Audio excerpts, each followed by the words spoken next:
Good evening, New Zealand. How are you? Welcome to episode 4 of Sweet Chain Live. It's great to be here today. And as you can see, I've moved into a brand new studio. Sweet Chain Studios is no longer my kitchen table. Now we've got a full-on professional setup with discs and everything. So we've got a packed show for you today. First up, we're going to go through hot scores from around the country. We've then got Bray and Jonny back from last week. They've promised me their internet connection is going to be stable. They've moved to a different town, I think, to get that. Then we've got Ethan to talk about the Smash. And finally, we'll have an exclusive interview with Leon Botta, who's going to talk to us about a Discmania initiative, which was launched in the week. Very intriguing. We'll find out more a little bit later on. We'll also round off with some upcoming events that are going on throughout the country, so stay tuned for that. Now, over to hot rounds. The hot rounds starting in Invercargill. Aaron Neal, Wellingtonian, hit the best shot of the week with a 10 under, narrowly beating Vincent de Reuters and Barry Van Beek who both shot 9 down. Over to Chingford and Cameron Mackey doing the work again with a 7 under par. Across the Gardens, and it's Chris Dixon on 7 under, who came in second this week to Stuart Gilchrist, who shot 9 under par. Over to Ely Point, and Dom Hayden was leading the way with 3 under. Cooper Solis with a good couple of rounds as well, registering a 2 under par. Over to Lismore, it seems that we always read out Ryan Cambridge's name. That's because we always do, and he hit an 11 under par at Lismore this week, which was fantastic. Over to Christchurch, and on the main tees, we got a new 2020 best score so far. Willie Taratana hitting 13 under par, which was a fantastic score. That's on the main layout. On the league layout that's just started their Christchurch League, if you're not following it already, then please head over to their Facebook page and follow all the action. They've got a huge league down there. And Gregor Brosnahan hit the hot round of the week with 13 down. Over to the reserve in Christchurch, and Willie's at it again, putting in the mahi, and it's 8 under par, which has tied the 2020 best so far. Up to the capital, and one to watch for Middle Earth Open. In Berhampore, Jung Ha hit 5 under par. Watch him at Middle Earth Open. It could be a very, very interesting round. Over to the foreshore in Petone, and we had Hosker last week. And Andy Davey took out the championship round, the MPO division, with 5 under par. Liz Mocker hit the best score for the ladies with an even par. Up to Harcourt, and we got a new best for 2021 as well. Ruben Cossi hitting 6 under par. We reckon that's about 1,000 rated, so very well done, Ruben. And up to Palmerston North, Ryan Kitto doing the business again with 5 under par, tying the 2020 best, narrowly beating Team Sweet Chain's Brock Fraser. Up to Inglewood and New Plymouth, and Conor McKinstry is back, hitting the hot round with a 1 under par. And Ruben Cossi doing the work again up at McLaren with a round of +4. Up to Auckland, David Kyle registering 1 under par at Rosedale, and across the Woodhill Red Tees, we had Jake shooting even par. So well done to everybody this week. Some really good records coming through, and some fantastic scores that just seem to be getting lower and lower each week, which is fantastic. Next up, we've got Bray and Jonny on the line. So let's see if I can grab them. Hey. Good evening, gentlemen. Hey, all. How are you? Good. Excellent. And we've got a stable internet connection now. We're gonna. Excellent. You're coming through a lot clearer, which is fantastic to see. So it was the Smash last week. I unfortunately couldn't be there. You guys were organising it. How did it go? Bloody fantastic, man. Like, we had probably the best couple of days weather we could have hoped for when it rained just about either side of it. So everyone, we had lots of comments saying pretty much perfect conditions to play in. So fantastic. Just went really well from day dot. Yeah. Weather, and then I'm pretty sure everyone enjoyed themselves and had a great time. So the feedback was really good. So yeah. And pleased with your own performance? Yeah, not too bad. I've still was coming off an injury a couple of weeks ago and didn't put in a full effort, but tried my best, and just got myself up to 4th or 5th. And Ethan taking it out was just unbelievable, mate. He played out of his skin. So now real proud of him of doing that, coming up and smashing it, So it's good. Nice. Very good. Very good. Yeah, I got some very sorry, bro. I just say I struggled in the first round. I didn't do as well as I'd hoped, but I pulled it together for the 2nd, 3rd, and 4th, and gave myself a chance at least to be happy with my performance and get a good wee ratings boost coming into this next few months of tournament play. So I'm happy with that. Yeah, the tournament's coming thick and fast, and all the feedback I've had from people who are at the Smash said it was fantastic. I got a preview of the players pack the other day. Someone showed me all the parts of it, and I was just amazed as to all the kit that they got. The Innova really came to town there, and thank you, Innova. and did very well. But big ups to you guys for organising what sounds like a great event. You mentioned Ethan was the winner. We're actually very lucky to have Ethan on the line with us now. There he is. Ethan, good evening. There he is. Good evening. Yeah, hello. How are you? Have you quite recovered yet? No, I still smile about it. Just random times still think about it. It's still probably yet to hit me fully, but really awesome to get a win finally, and to do it at home as well on the home course in front of the home fans. Yeah. Fantastic. And you had a really tight battle with Mikey Yu all the way through the tournament. All right, with the amount of golf that was played, it never really looked like either one of you was in a place where you could rest until really probably when your last putt went in. I would have thought.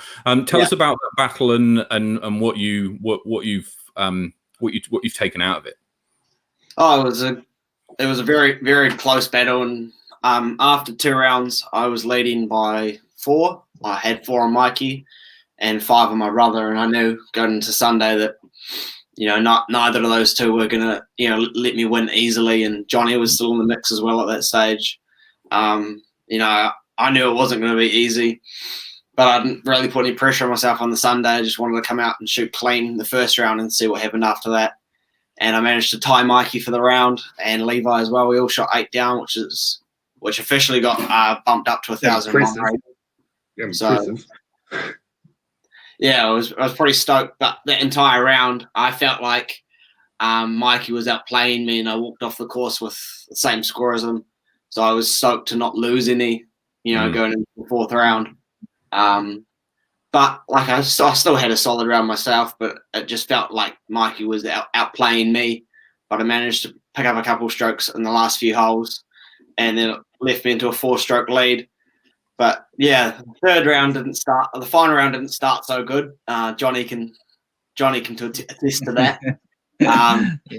Had some stuff go my way and had some stuff not go my way, but I backed myself to execute through the holes I knew I could play, like in the park, and I went on a run of 4 or 5 under through about 6 or 7 holes through the local holes, and really had confidence.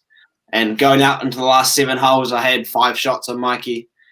Ended up 7 holes left, 5 ahead, and it ended up 4 holes to play, 2 ahead, and it made a very, very tight finish. But managed to birdie the last 3 or 4 out, just to hold him off as he shot 7 down through the last 7 to come charging, at it. Right when I was kind of starting to think that I might actually be able to do it. He starts to go, right, no, here I am. Here I'm coming. And I'm taking shots. Fierce competitor. I've only really seen him play once at Inglewood last year, and it was a pleasure to watch. What are your plans and your goals for the rest of this year? I mean, this is a great springboard. Oh, it's a good win, but unfortunately for me, it's probably my last tournament for a while. I'm heading back into hospital for another surgery, so that was in the back of my mind as well. I knew it would be my last chance to get out, and hopefully I did increase my rating and put out a good performance. Mm-hmm. It was in the back of my mind, and I'm stoked to be able to do that because I don't know when my next tournament will be. My goals obviously will be, to improve on last year. Finished 14th, so ideally to finish higher that in the New Zealand tour. Along with, I say it's now maybe improved my rating, but it took a huge jump just the other day. So, and another win on more podiums and more good performances like this weekend would be ideal. Yeah, well, look, we from everybody at Sweet Chain, we wish you the very best with your hospital visits. And I'm sure it won't be very long before we see you back on the tour again. Certainly, that's the plan. Yep. Certainly want you to come up to Wellington and play at one of the events here. Definitely. Good stuff. It was a shock win for myself, to be honest. I didn't expect at all to be in this situation. 3 weeks ago, I was actually 50-50 whether I'd be playing, So, and I've had a bad summer of a hospital and holidays and, not really what you'd like for a summer of off-season of lots of practicing for disc golf, Mm-hmm. So it was a bit of a shock to come out and shoot so well, particularly after a poor performance at Heislander. Well, it just goes to show the sort of character and presence of mind that you've got to be able to bounce back, especially given what might be going on in the background, and register a really good result. You got the trophy there? Can we have a look? Yeah, I do. Oh, excellent! Look, fantastic. Can you see some very very talented names in the back? Down a bit. Excellent. Look, Ethan, thanks very much for joining us today, and very well done on your win at the Smash. I'm sure we'll see you again very soon. We'd love to have you on the show again later in the year. Bray and Jonny, thank you so much for joining us as well. Cheers for having us, Matt. Yeah, thank you very much. Thank you for recapping. And again, if you're up in Wellington at the end of the month, I'll see you then. If not, then personally, I'll see you on the tour. I'm coming to Queenstown in April, so I shall almost certainly see you there. Excellent. Okay, thanks very much, guys. cheers, Matt. Nice. Okay, next up on the show, we've got an exclusive from Leon Botta, who's going to talk to us about a Discmania initiative. It was kind of hinted at, and there was a little bit of social media activity going on during the week and lots of questions asked. But there's an opportunity now for you to ask the man himself. If you've got any questions, pop them in the comments down below. We'll put them up on screen, and Leon will be able to answer them. Welcome, Leon. Evening, Matt. Thanks for having me, mate. Good evening. We'll jump straight into it. This certainly caught me a little bit by surprise. I was scrolling through social media. I see this come up, and I think, oh, what's going on here? First up, really glad that you can come on the show and tell us a little bit more about it. No, thanks for having us on to explain it. This is something that Iran and I have been working on for a while with Discmania. There's a lot of growth in the sport here in New Zealand, and quite rightly so. Most of the focus has been on development of getting new players into the sport and growing the sport, as we like to say, #grow the sport. So we thought this is excellent. We are both a Small Planet and as well as NZDSS are heavily involved in growing the sport and getting new players on board and introducing the game. And, it kind of dawned on everybody what happens when somebody decides that this is something they want to do on a more permanent professional level. What do they do? Where do they go? Mm-hmm. And we have a very good relationship with companies.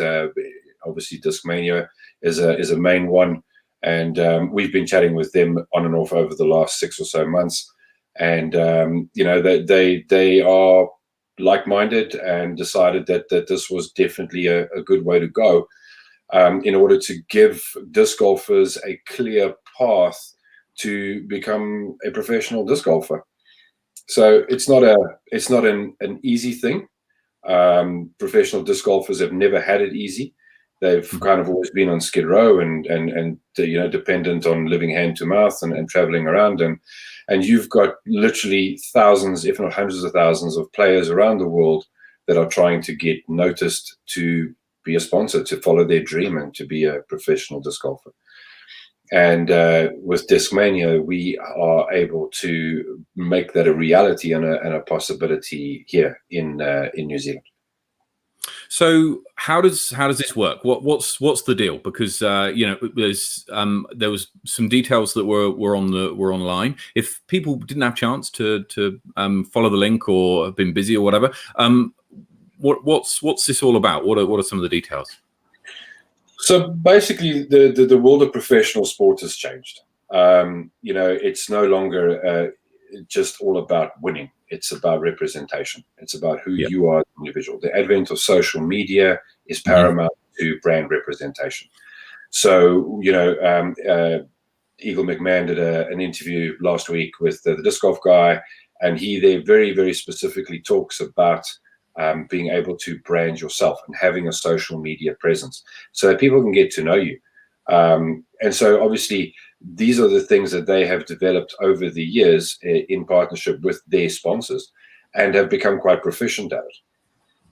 We are looking at exactly the same thing. So in Discmania's announcement, they said that they're looking for New Zealand's best disc golfer.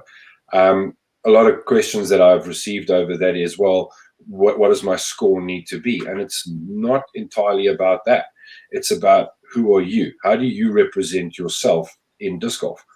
Are you able to be someone's hero? Someone that people can look up to in disc golf.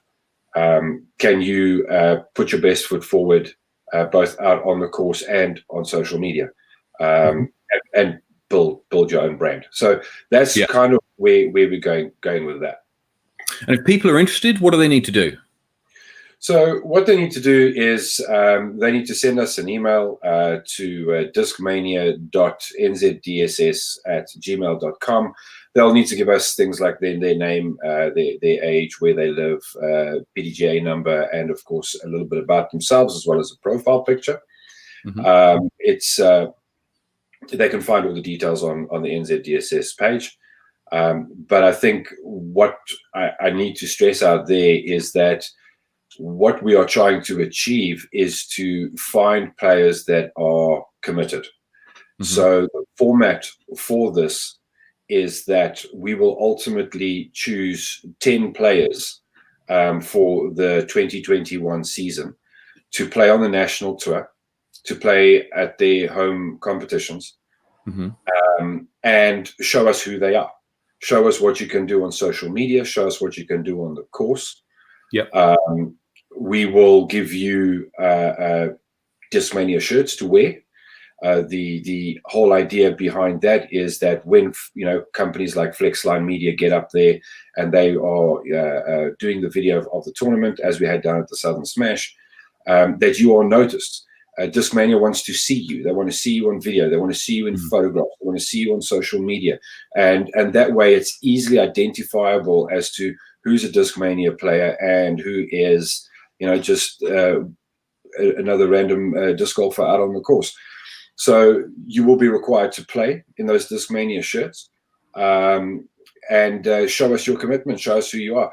It is a type of mentoring program. So you will be assisted in your social media presence. We have all sorts of facilities available to the 10 with regards to diets, with regards to exercise. We've got personal trainers for the guys. Anything you can think of that you would need to be able to get that edge to vie for the end of the year. And ultimately what you are playing for is to be one of 4 players at the end of the 2021 season. We are currently negotiating with government and a couple of other things to get Discmania over here at the end of the year. And those 4 players will be given their contracts and their kit to play on the New Zealand tour for the 2022 season as Team Discmania New Zealand players. Fantastic. Now, we have not yet reached the end goal here. This is like I say, it's a full. It's almost like an apprenticeship. You know, what does it take to be a pro disc golfer? Yeah. And you will have the full weight of Discmania behind you to help you achieve that. So that of these 4 players at the end of the year, and this is where things start to get serious.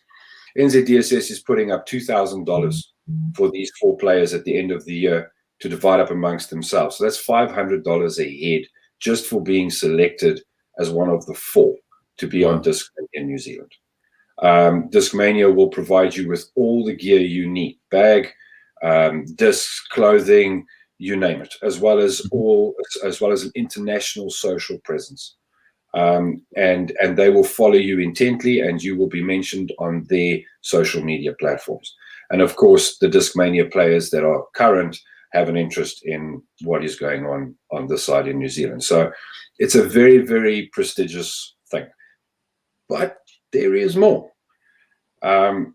If you are able to get your rating up to a consistent 990 plus by the end of the 2022 season, you will have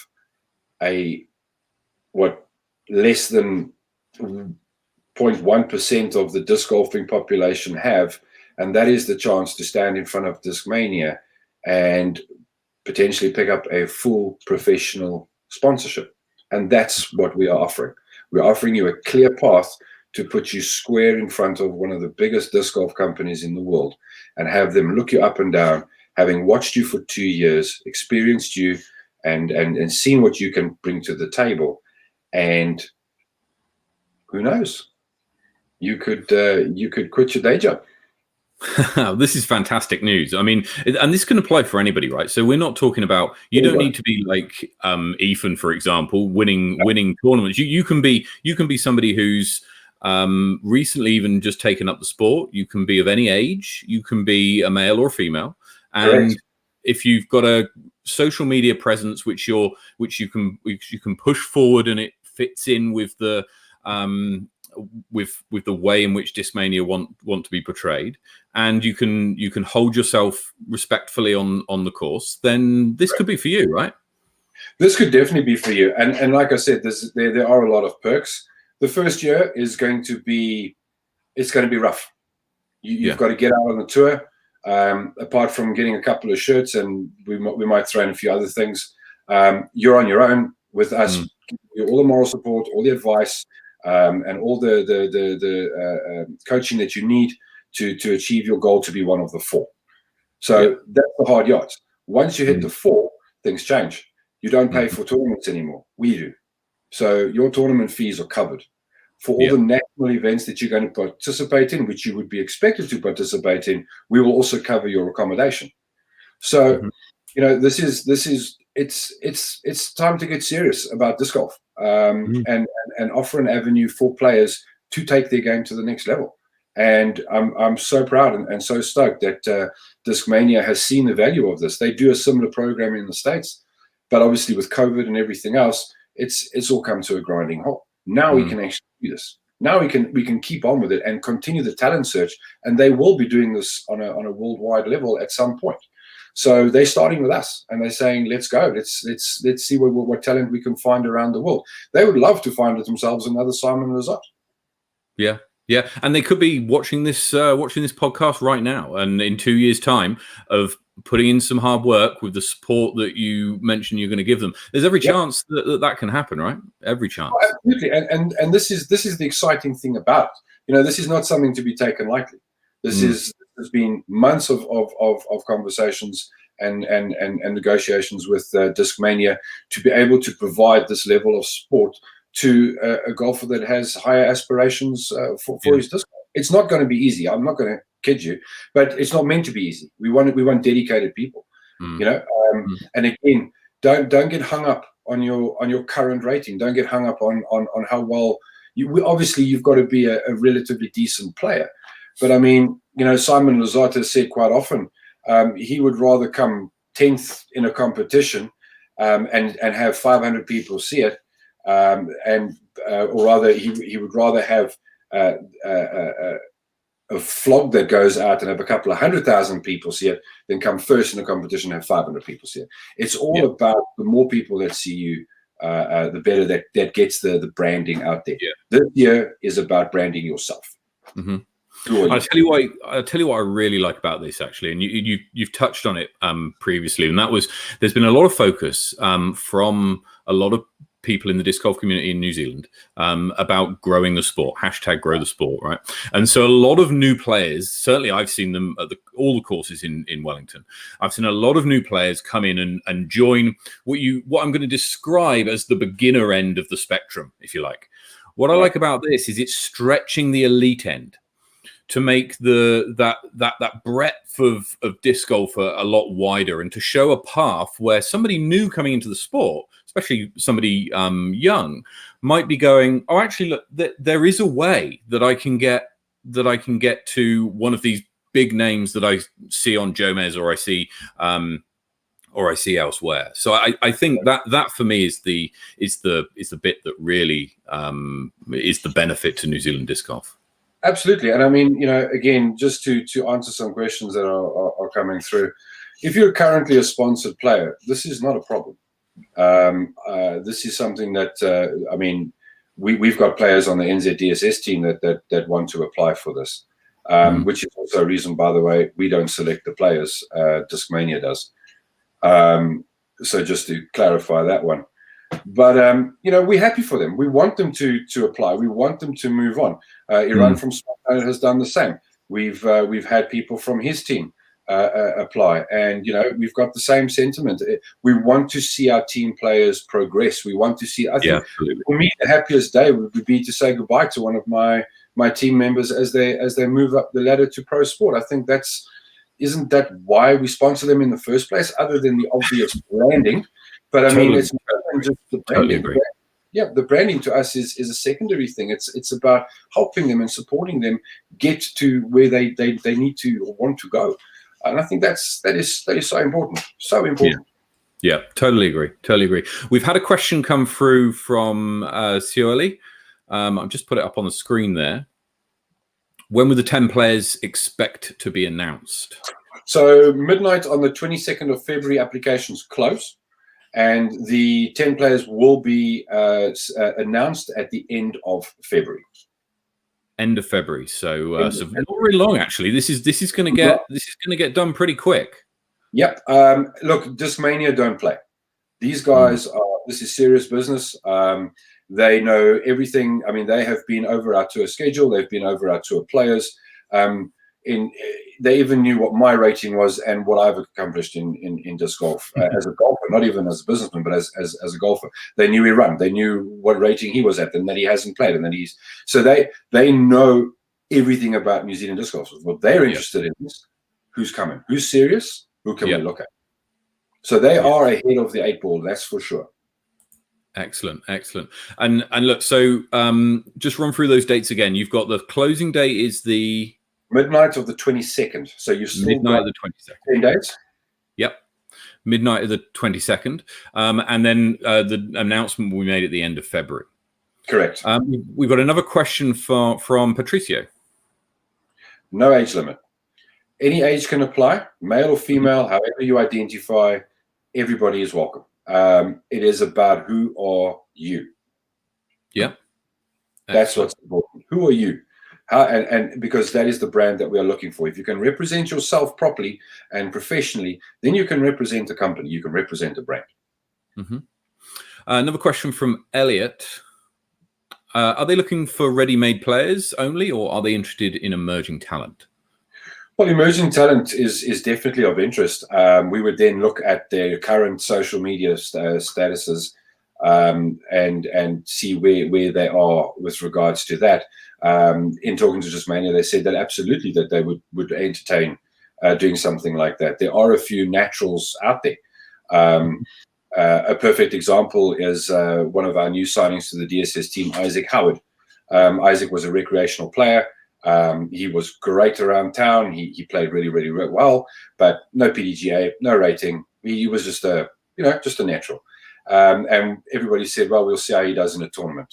Did the Christchurch thing. Big ups to Dave Rose for an amazing tournament down in Christchurch. And this dude came second overall. In his division, that's one thing. But, in the MPO, unfortunately, because he's 18 years old, okay. But if you look at the scoring for the whole competition, the guy walks in second. Went to play Heislander. We grabbed him immediately. He went to play Heislander, not so much. Went down to Southern Smash, took his division. The guy is a natural. And so obviously we're looking at that.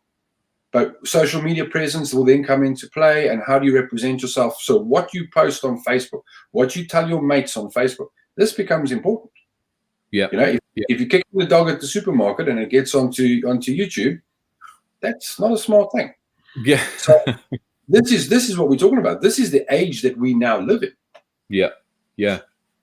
So to Elliot's question, it's both really. Hey, so there isn't. It's looking at ready-made players. Another question from Sioeli. So can you be sponsored by Discmania and a retail company at the same time? Yes. Excellent. That's answered that question. Certainly that's up to your sponsor if how they want to support you in that. But I know that we are. I've had word from other sponsors that have contacted us. The players that they have on their teams that want to do this, they will be supporting their teams as they always have in this initiative, because they do want to see their players progress in their chosen sport. Fantastic. Leon, thanks so much for coming on and talking to us about it. I think you've explained a very exciting opportunity. Is there anything else that you want to add? Oh, just don't sell yourself short. It kills me. I come from a professional sporting background, and attitude is everything. If you think you've got it, go for it. The worst that can happen is that they say no. Yeah. But you never know. Somebody might actually say, yes, we would love to have you. So get in there, go to the NZDSS Facebook page, fill out, check the email address, send us an email with your details on it. We will forward all of those unedited to Discmania. And then we leave it in their hands. And I will find out probably the day before the rest of New Zealand finds out. Excellent. Well, look, thanks so much for coming on the show. We look forward to watching all of this unfold, and certainly we'll be wanting to speak to some of the successful applicants in March after it's been announced. It would be great to have some on the show. So one last question from Elliot. If you win, do you get to meet Eagle McMahon? Well, that depends on whether Jacinda Ardern opens these borders or not. I think you're probably right. This has been a big problem. There are some of the internationals that would like to come to New Zealand, but this has been a major stumbling block. And like I said, I cannot think of a better thing than Discmania arriving on our shores to meet the four in person and hand them their gear in person. I think that would be ridiculously insane. As for Eagle McMahon, who knows? But will Eagle be talking to the players? Probably. Will Simon Lazat say hi? Probably. This is absolutely great. I mean, it's you'll be on the same team as them, right? So I mean, it would make sense. So that's fantastic. Yeah, I'm not going to name drop. It is just good. It is just real good. We are really excited, and mostly that you think you are nobody here on the other side of the world in New Zealand, and I have to tell you, the big boys know what we do. They watch and they are intrigued at New Zealand disc golf and are really interested and keen. So watch this space. Excellent. Well, look, thank you so much for joining us today and for talking us through that. As I said, we're really going to watch this very closely to see what happens. As I said, I think it's great for New Zealand sport. It's really pulling the other end of the disc golf spectrum upwards, and all boats rise with the tide, right? So it's very, very good for New Zealand disc golf in my view. So thank you so much for joining us. I'm sure we'll have you on again to give us an update a little bit later on in the year. Until then, thanks very much, and we'll see you soon. Thanks, Matt. Cheers, Leon. Okay, so just to wrap up for today, just to make you aware of some upcoming events. Here in Wellington, we've got Heiser this weekend on Saturday, round of doubles and a round of singles. If you're in Rotorua, then you can go to the Makaripi on the 20th and 21st. And finally, there's Middle-earth Open in Wellington, presented by Sweet Chain Music, which will be taking place in the last weekend of February. Entries in Wave 1, so the early bird pricing finishes tomorrow. So get your entries in, email Brady or send us a message on here, and we'll hook you up.